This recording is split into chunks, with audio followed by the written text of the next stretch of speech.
नमस्कार मंडळी. उरलेल्या डाळीची आज खूपच जबरदस्त टेस्टी, पौष्टिक आणि भन्नाट अशी रेसिपी घेऊन आलेली आहे. आपल्याकडे घरामध्ये नेहमी डाळ उरतच असते, तर या डाळीचा तुम्ही कसा उपयोग करता आणि कशा पद्धतीने खाता हे तुम्ही मला कमेंट्स करून सांगायला अजिबात विसरू नका. चला तर रेसिपीला सुरुवात करूयात. तर इथे माझ्याकडे 1 वाटी डाळ आहे. डाळ तुम्ही कोणतीही घेऊ शकता. तुमच्याकडे जी डाळ अवेलेबल असेल बनवलेली, मसूर डाळ, तूर डाळ किंवा आणखी कोणतीही डाळ उरली असेल तर या डाळीपासून तुम्ही ही रेसिपी बनवू शकता. तर 1 वाटी मी इथे डाळ घेतलेली आहे. ही डाळ एका मिक्सरच्या भांड्यामध्ये काढून घ्यायची. तर माझ्याकडे 1 वाटी डाळ आहे. तुमच्याकडे जास्त असेल तर त्या पद्धतीने इथे तुम्ही सर्व इन्ग्रीडियंट्स घालायचे आहेत. तर या एका वाटी डाळीमध्ये मी 2 चमचे बेसन घालणार आहे. तुमच्याकडे डाळ जास्त असेल तर तुम्ही बेसनचा वापर त्या पद्धतीने करू शकता. आता पाणी न घालताच ही डाळ आणि बेसन एकदम बारीक पेस्ट करून घ्यायची आहे मिक्सरला. तर हे बघा मी एकदम स्मूथ अशी पेस्ट बनवून घेतलेली आहे. आपल्याला अशा पद्धतीचं याचं टेक्स्चर पाहिजे. एकदम बारीक पातळ अशी स्मूथ पेस्ट बनली पाहिजे. हे बघा मस्त अशी पेस्ट बनवून घ्यायची. आता ही पेस्ट एका बाउलमध्ये काढून घ्यायची. तर एका बाउलमध्ये मी डाळ आणि बेसनची पेस्ट काढून घेतलेली आहे. आता यामध्ये 2 चमचे रवा घालायचा. रवा तुम्ही कोणताही घेऊ शकता.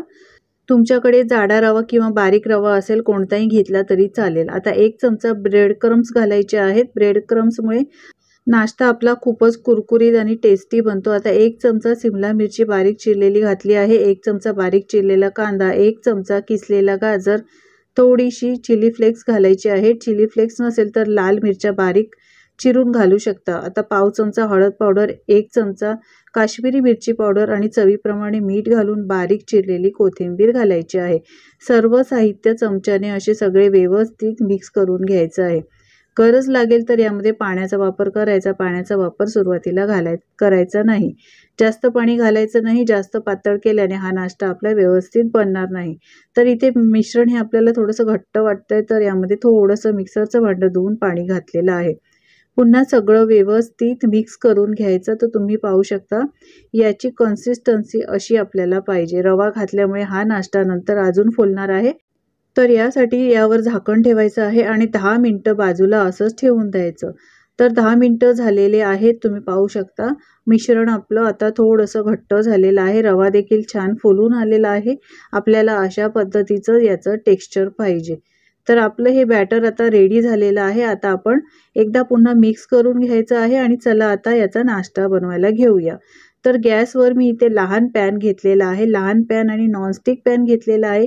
पॅन हा चांगला गरम केला त्यानंतर मीडियम ठेवलेला आहे. 2 चमचे तेल घालायचं आहे आणि 1 पळी बॅटर यावर घालायचं आहे. तुमच्याकडे पॅन जसा लहान मोठा असेल त्याप्रमाणे तुम्ही यामध्ये बॅटर घालायचं. बॅटर घातल्यानंतर पळीच्या साहाय्याने अशा पद्धतीने हे सगळं व्यवस्थित पसरून घ्यायचं. तुम्ही यामध्ये भाज्या तुमच्या आवडीप्रमाणे घालू शकता. तुम्ही यामध्ये इतर भाज्या अजून ॲड करू शकता. आता इथे मी बीटरूट किसून घेतलेले आहेत. तुम्ही बीटरूट आधीसुद्धा घालू शकता. जेव्हा आपण भाज्या घातल्या, सिमला मिरची, कांदा वगैरे घातला तेव्हा घालू शकता. पण त्यावेळेला घातलात तर या बीटरूटचा कलर त्यामध्ये उतरला जातो. तर अशा पद्धतीने जर वर बीटरूट किसून घातला तर दिसायला देखील छान लागतात आणि खायला देखील टेस्टी लागतात. शिवाय आपला कलर देखील नॉर्मल डाळीचा कलर राहतो.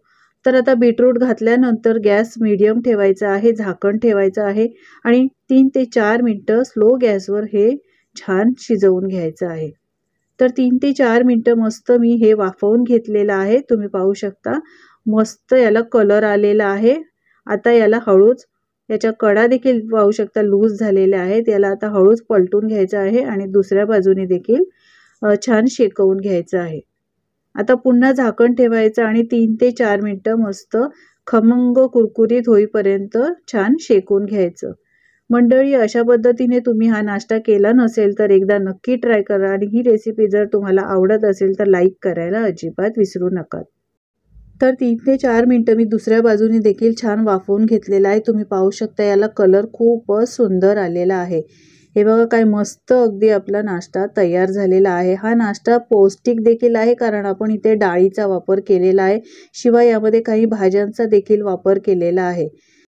मंडळी, सकाळच्या घाईगडबडीत मुलांना जर टिफिनमध्ये तुम्हाला काही द्यायचं असेल आणि काही घरात अवेलेबल नसेल, डाळ उरलेली असेल, तर डाळीपासून असा हा पौष्टिक नाश्ता तुम्ही त्यांना वेगवेगळ्या भाज्या घालून बनवून देऊ शकता. अगदी 10 मिनिटात हा नाश्ता तयार होतो.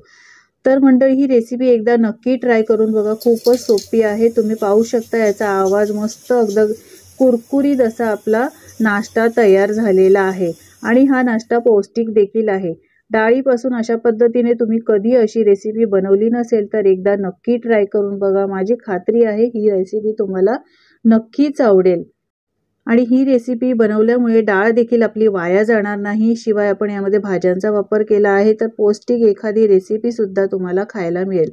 झटपट अशी बनणारी ही रेसिपी एकदा नक्की ट्राय करून बघा. रेसिपी कशी वाटली कमेंट्स करून सांगायला विसरू नका. आवडली असेल तर लाईक करा, शेअर करा आणि अशाच नवनवीन रेसिपी पाहण्यासाठी चॅनलला सबस्क्राईब करा. बाजूच्या बेल आयकॉनवर क्लिक करा म्हणजे नवनवीन व्हिडिओचे नोटिफिकेशन तुम्हाला रेग्युलर मिळत राहतील. पुन्हा भेटूया अशा छानशा रेसिपीसोबत. व्हिडिओ पाहिल्याबद्दल धन्यवाद.